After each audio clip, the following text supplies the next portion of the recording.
Right, good evening. Before we start tonight's meeting, I have to read the following announcement, and that is that this meeting is to be webcast, and members are reminded of the need to activate their microphones before speaking. And I would also like to remind everyone present that the meeting will be broadcast live to the internet or filmed, and will be capable of repeated viewing or another use by such third parties. If you are seated in a lower public seating area, it's likely that the recording cameras will capture your image, and this will result in the possibility that your image will become part of the broadcast. This may infringe your human and data protection rights, and if you wish to avoid this, you should move to the upper public gallery. Thank you. Right, good evening and welcome members and members of the public. Quick introduction, I'm Councillor Stephen Heather, I'm the chairman of tonight's meeting, and to my right is my vice chairman, Councillor Dave Durrell, and to his right is the IT department who are running the webcast. And to my left, I have from Democratic Services, Laura Kerman. And also on Zoom with planning officers, Suki Dadwar and Graham Courtney. Also, I'd like to remind speakers that you have just 3 minutes to make your presentation before we move on. Thank you. Apologies for absence. Apologies for absence have been received from Councillor Mitchell and Councillor Lee. Thank you. Can I confirm the minutes on page 9 to 14 of the last subcommittee meeting held on the 19th of January as being an accurate record? Thank you. Are there any declarations of interest? Councillor Avey. Thank you, Chairman. The EPF 2893, the applicant is known to me. I've called in this application on his behalf, obviously non-pecuniary. Okay. Right, is there any other business arising? No other business, Chair. Thank you. For noting is the Epping Forest District Council Planning Policy Briefing Note, October 2021. Noted. Thank you. I'll take it there will be no site visits as we visited the site that's under discussion, and Labour House I imagine will come back up at another date. Right, agenda item 9, the planning application EPF 2712/21 Ava House has been withdrawn, so will not be discussed at this meeting. So if we move on to agenda item 10, which is the planning application EPF/2893/21, which is land at Benton's Farm off of Middle Street, Bumbles Green, Nazing, EN9 2LN, which is on pages 23 to 42 of the agenda.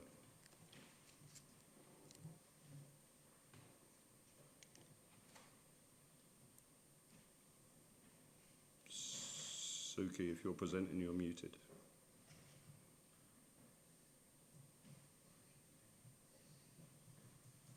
Can you hear me now? Sorry about that. Yeah, thank you. Thank you, Chairman. This application relates to land at Benton's Farm. This slide shows the location plan with the application outlined in red. It's located on land to the north of the Telephone Exchange building on the northern side of Middle Street in Nazing. The site measures 0.19 hectares. The application was called in by Councillor Avey for determination by this committee. Member site visit was held on Saturday, the 12th of February. The site currently is covered in vegetation. Adjoining the western boundary of the site is a cul-de-sac of 4 houses approved under reference EPF 292 of 17 by members of the West Area Committee. To the north are open fields.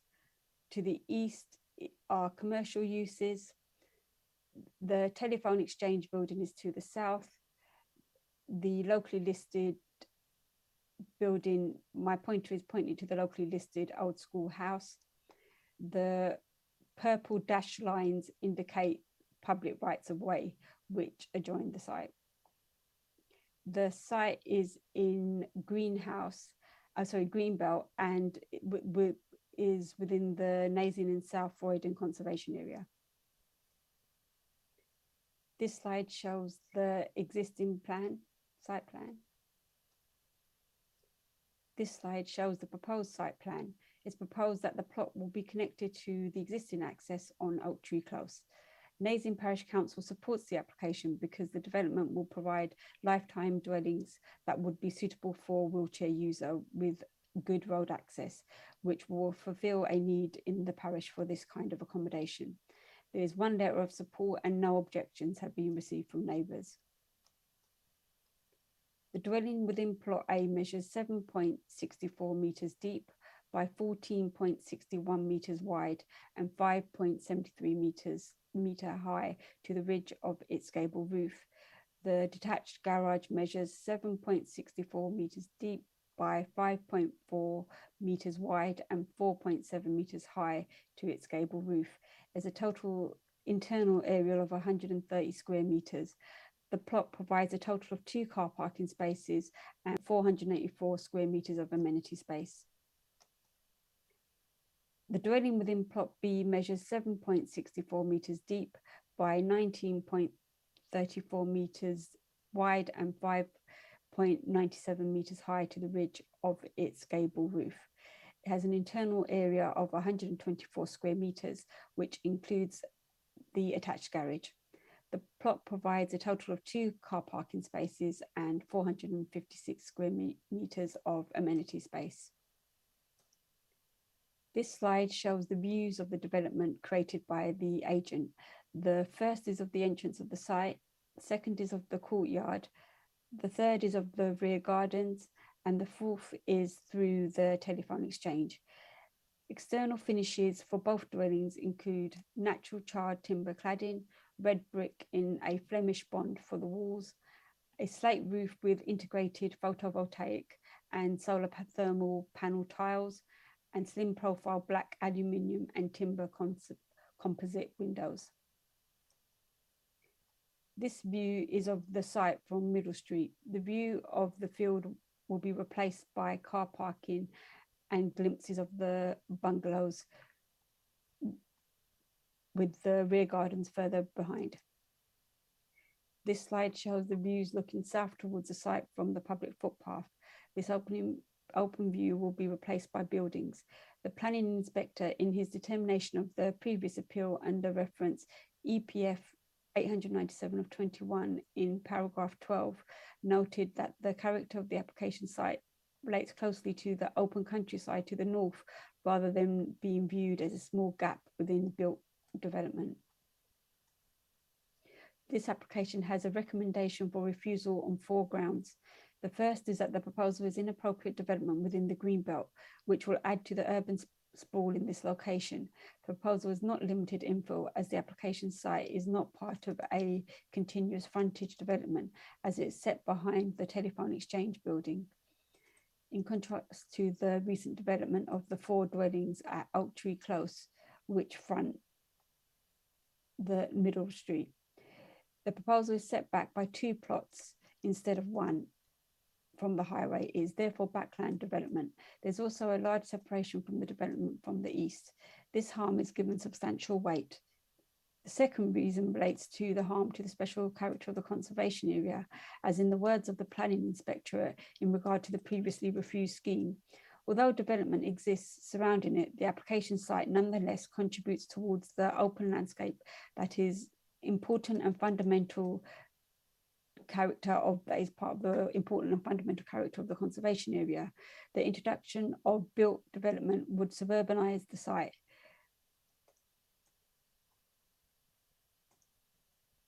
Thereby further eroding the open character of the conservation area.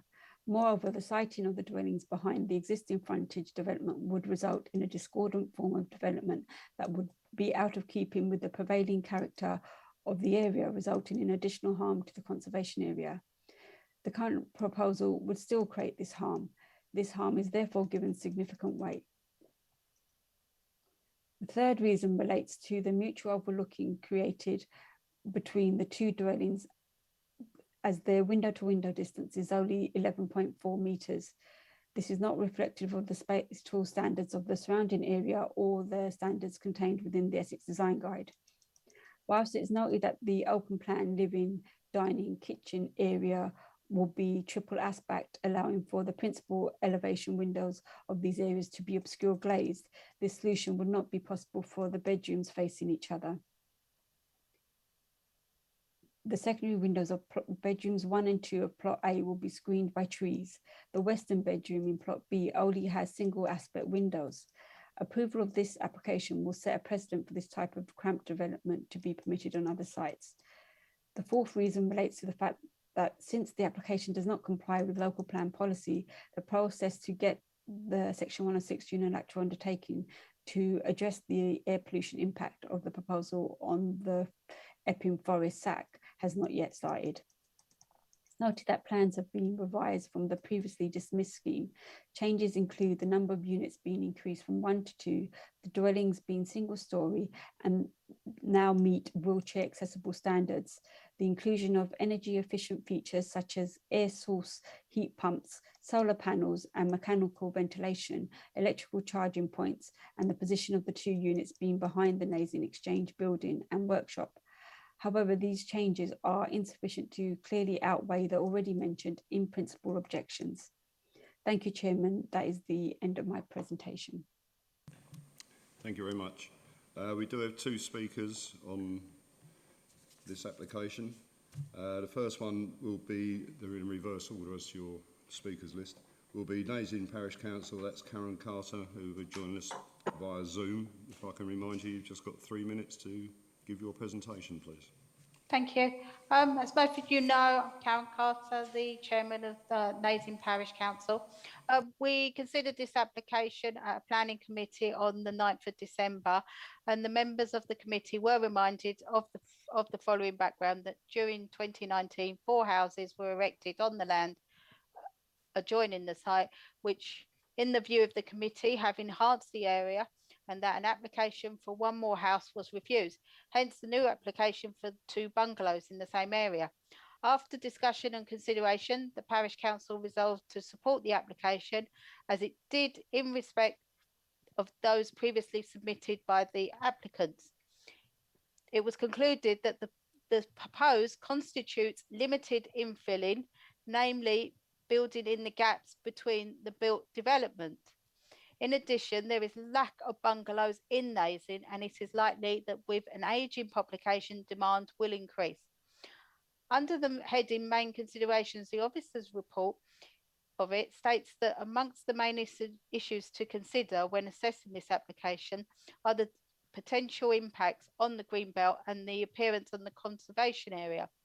In relation to the impact on the openness of the greenbelt, it appears that the only objection to the proposed development is that the harm it will cause to the views looking south, bearing in mind that there are commercial buildings adjacent to the 2 boundaries of the site. The Parish Council does not consider this objection to be significant. The Parish Council also concludes that the development would not have any adverse effect on the conservation area. Finally, according to the officer's report, a further main consideration is living conditions of the neighbours. It appears that either 14 or 26 neighbours were consulted. It isn't actually clear on the report. Surely they know how many residents they actually sent letters to. In this event, we've got no objections to the applications. Thank you. Thank you. We now have Mark Cotton, who's the applicant's agent. Again, I remind you, you have the 3 minutes. Thank you. Good evening, ladies and gentlemen, and thank you for your time this evening. My name is Mark Cotton. I'm Associate Director at DWW Design, a chartered architect with 25 years worth of experience, and unsurprisingly, as agent for the application, I'll be speaking in favour of it. The scheme in front of you tonight is for 2 single-storey, highly sustainable, fully wheelchair accessible lifetime homes, and it is our opinion that the proposals represent an excellent use of an underutilised infill plot within the Greenbelt and the Nazing and South Roydon Conservation Area, and it's a type of small-scale development that should be supported by the local planning authority.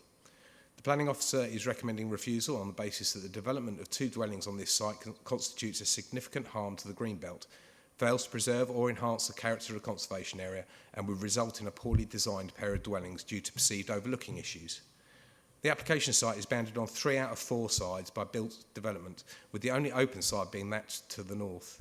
It is our strongly held opinion that the site constitutes a small gap within the built development of Bumbles Green, and as such, these proposals should be considered as infill. Even if you decide that the scheme is not infill development, paragraph 14 of the MPPF makes it clear that the benefits of providing housing must be afforded significant weight in the absence of an adopted local plan, and therefore you must decide whether the benefit of accessible, sustainable dwellings in this location outweighs any perceived harm. Given that this scheme would not have a significant impact on the openness of the Greenbelt or the purposes of including land within the Greenbelt, we believe that the benefit clearly outweighs the harm. This much reduced scheme from previous proposals is designed as a pair of low-profile bungalows arranged around a communal courtyard at the end of an existing roadway, much as one finds within the rural environment. To describe it as a cul-de-sac is disingenuous. Regardless of privacy concerns expressed by the officer's report, the Essex Design Guide is quite clear that residents have a lower expectation of privacy at the front of their dwellings, and it is not therefore necessary to be as stringent in providing privacy between front elevations. In any case, the separation distance between these proposed buildings is no different to that between 2 houses facing each other across a roadway in a new housing estate. The provision of accessible bungalows is a key housing need, one which is not currently being met in a meaningful way, even in council-led developments. We are also in the midst of a climate crisis which requires us to radically change how we approach development. These proposed bungalows meet some of that identified housing need and are highly sustainable, exceeding all policy requirements for energy efficiency, biodiversity and whole-life carbon consumption. The benefits are clear and significant, and in our opinion, the provision of such housing outweighs the modest harm to the openness of this part of the Greenbelt. This small-scale, sustainable, fully accessible housing scheme should be fully supported by the Council, subject, of course, to suitably worded conditions to limit any perceived harm, and I hope you will see the benefits of these proposals tonight. Thank you for your time. Thank you. Members, Councillor Avey. Thank you, Chairman. May I thank the applicant and the planning officer for arranging the site visit, even though unfortunately not many of us were there, but it really did give you some insight. In fact, so much insight, if you read the report and did the site inspection, you could be thinking you were talking about completely different sites, quite frankly, because the report is entirely damning of this application, where I think that's completely unfair. I think what is proposed, the 2 bungalows, not out of keeping with the area, forms an extension of what's there already. Without very little effort, it will form into that cul-de-sac.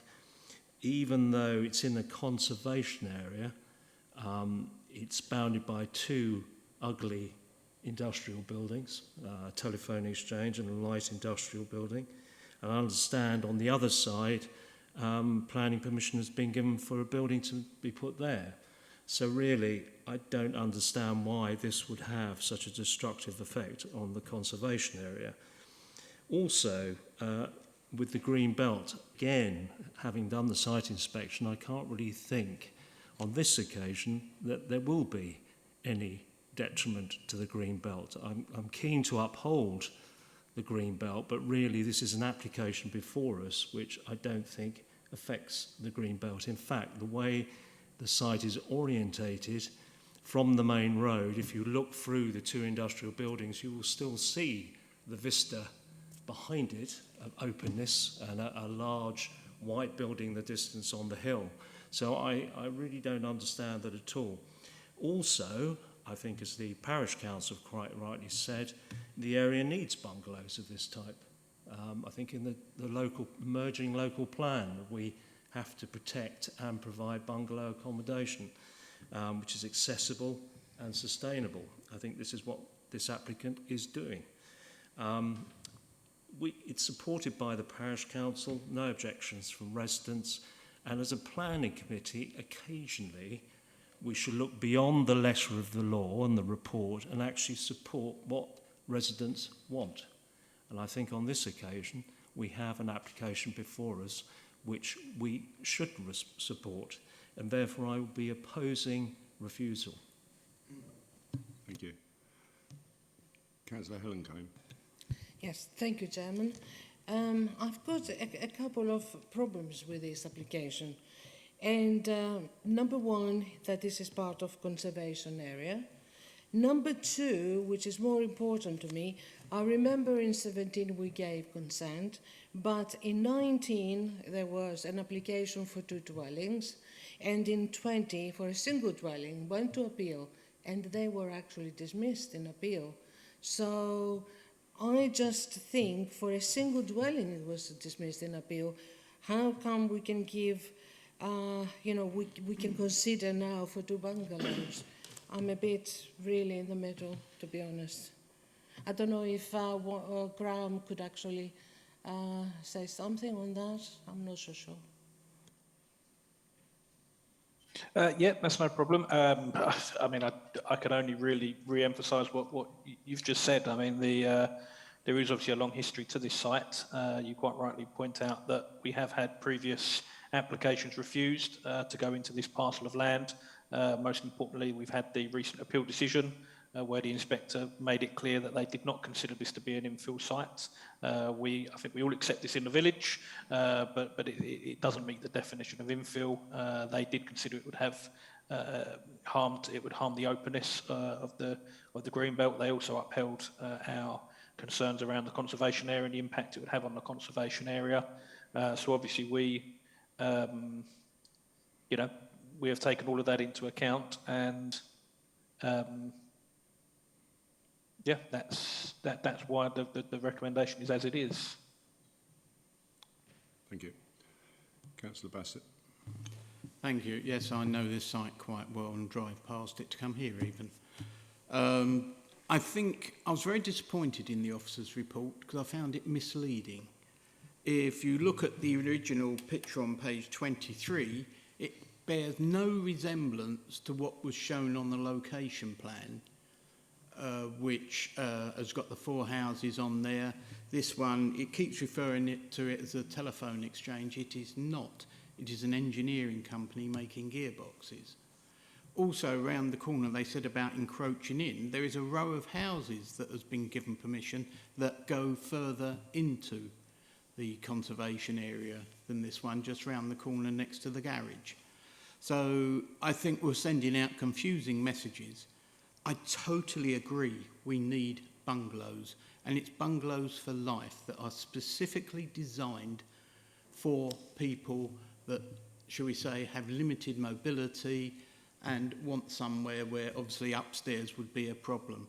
And we just haven't got them in the village. And these 2 would make an ideal addition. I look at the surrounding area, and it's got the garage and workshops on one side. It's got an engineering company on the other. It's got the back end of the other development of 4. The other line has got a solid line going across it from the footpath, and then there's a golf course past that. So again, there's no fear of any further extensions going anywhere. And to me, even though the rules on infilling, it's very vague in some places, I do not consider this to be infilling. And the fact that 26 or 14, I don't know which, were approached and none of them objected, and you've got strong support from the parish council, I do struggle with this report. And in fact, I personally will be supporting Councillor Avey. Thank you. Councillor Leppert. Yeah, thank you, Mr. Chairman. Yeah, it was mentioned in the officer's report that there's a concern about whatever the merits of this application, there might be a precedent set that might influence further applications and impede our ability to resist urban sprawl in future decisions. So I was wondering if there's someone could give a bit more of an expert opinion on that, about precedent. Because if you bend the rules for this one, would it make it more difficult to be rigid in the rules for future meetings and different applications? Well, I think that's what I'm concerned about. That's the thing. I went on the site visit, and although I agree in principle with other members, it is the policy that we don't encroach the green belt and we do preserve the conservation areas, and that's the thing. It's a bit of a dilemma, because if it was given away, we never get it back, and then do we struggle to object further down the line? I don't know. Councillor Avey. One, that the golden rule in planning is there's no precedent. No. And two, it's up to committees to ensure that these principles are met in cases where we think there really is a danger to the green belt or a conservation area. And what I'm arguing, I think Councillor Bassett as well, is that's not the case here. Don't know if that answered your question. Yeah, I'm a little bit concerned about not everyone locally was asked, whether it's 14 or 26 local residents, or maybe some weren't given the opportunity to object. Or maybe I believe it was 26, was it not? And one, Sorry, it's- one response.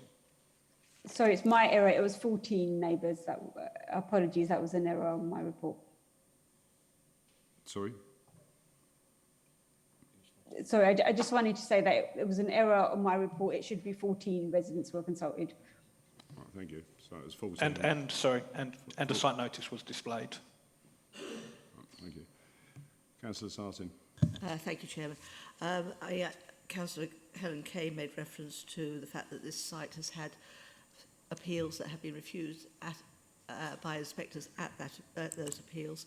It concerns me that we may be going against, I know the word precedent doesn't have anything in it, but the fact we've had 2 refusals on appeal for this site worries me if we were to go against that. I'm perfectly aware of the need for bungalows and homes that are suitable for people as they age, but this particular site is not exactly a sustainable position. It's got no local shops. There is in the pub now. Oh, the pub has got a shop. Right, okay, sorry, I wasn't aware of that. And that covers all groceries and everything else, day-to-day needs? Yeah, okay. And obviously public transport, though, is very limited as well, so it's not exactly on a good transport route at all. Obviously, the openness of the Green Belt Conservation Area is something that was carefully looked at throughout the local plan, various consultations and everything else. I don't know whether this site was put forward as part of the call for sites in the local plan, but certainly if it was, it wouldn't have been accepted by the sounds of it. Otherwise, we'd be looking at this in a different manner. So I have got concerns around it, and just particularly, I think, around the fact that it has had refusals at the inspectorate level. Thank you, Chairman. Thank you. Councillor Sam Kane. Thank you, Chairman. Yes, I think I'm minded to follow Councillor Sartin's view here. I think the officers have put together a report according to the regulations and their interpretation thereof the regulations. And because of the 2 appeals, their determination and decision about those regulations has effectively been endorsed twice by the Planning Inspectorate as being the correct interpretation of whether this is infill, whether it damages the green belt, etc.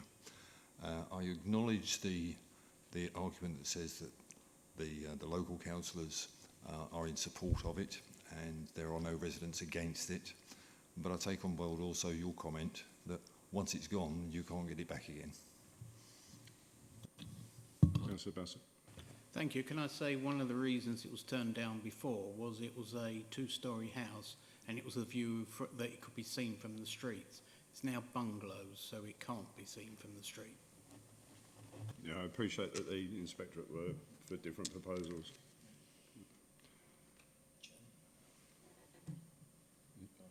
Yep. Councillor Doran. No, you're not on. You're not on. Thank you, Chairman.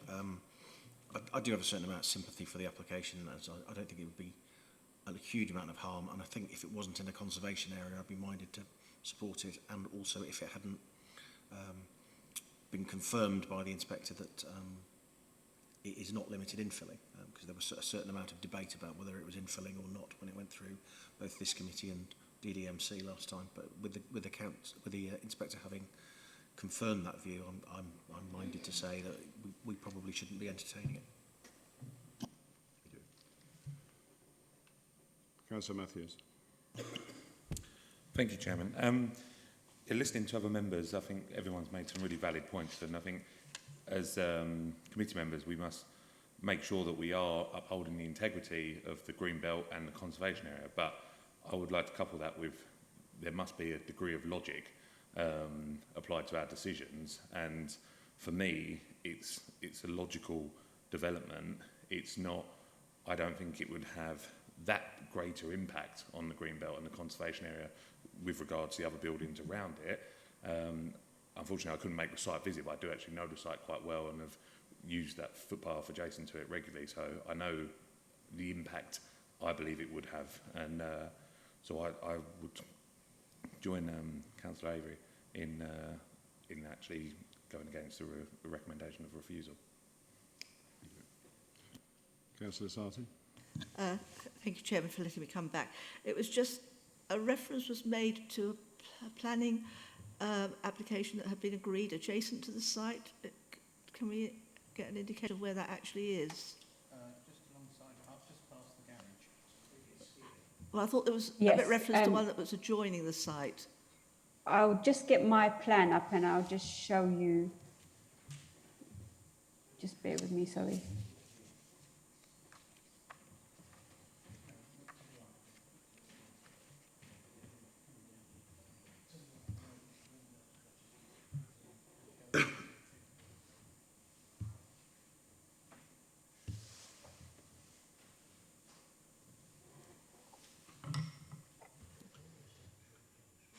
So I just get my pointer.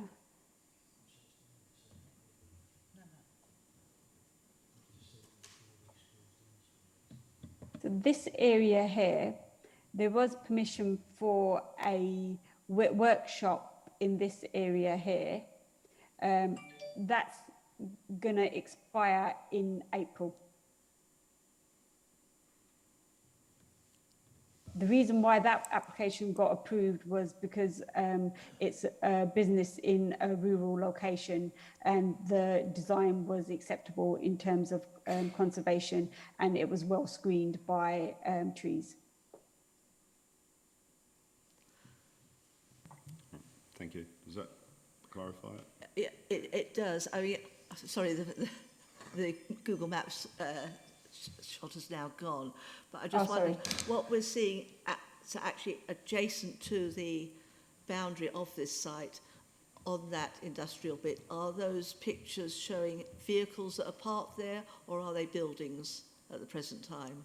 Right up at the so boundary. these Yes. here they're vehicles, and that's a container.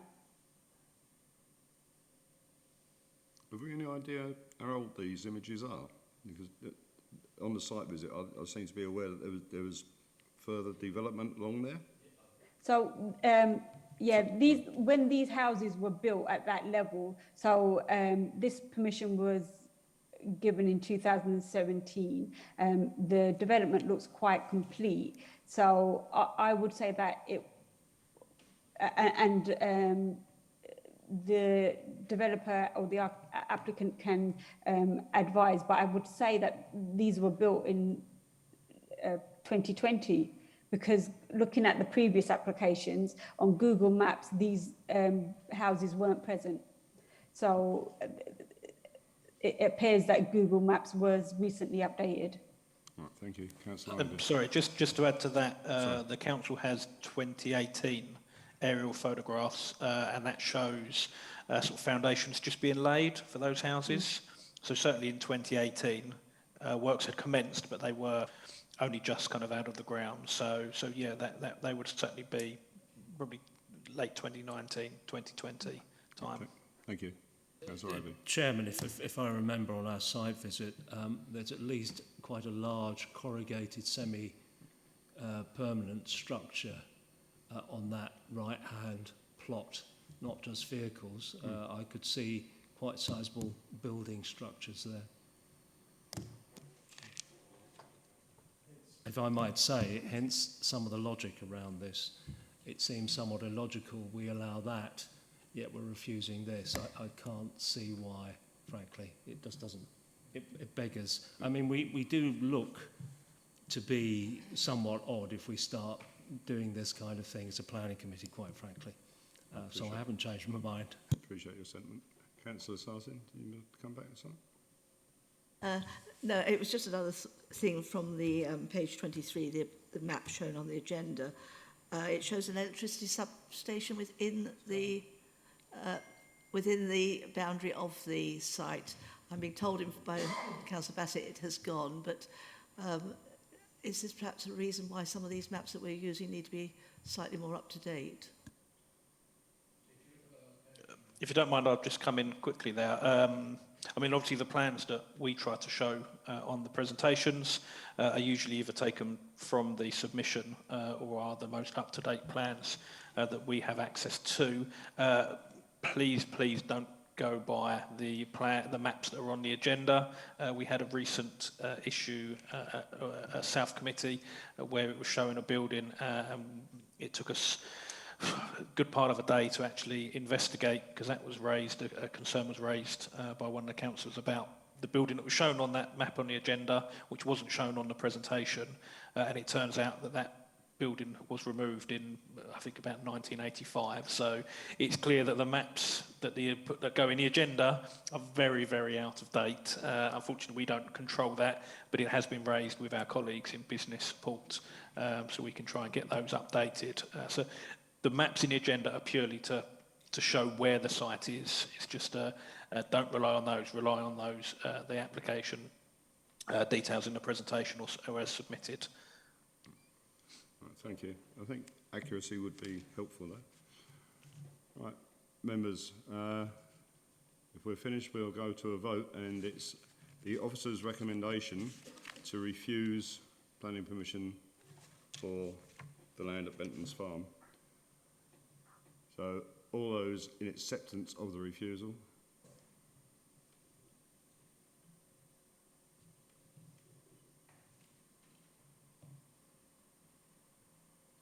All those against?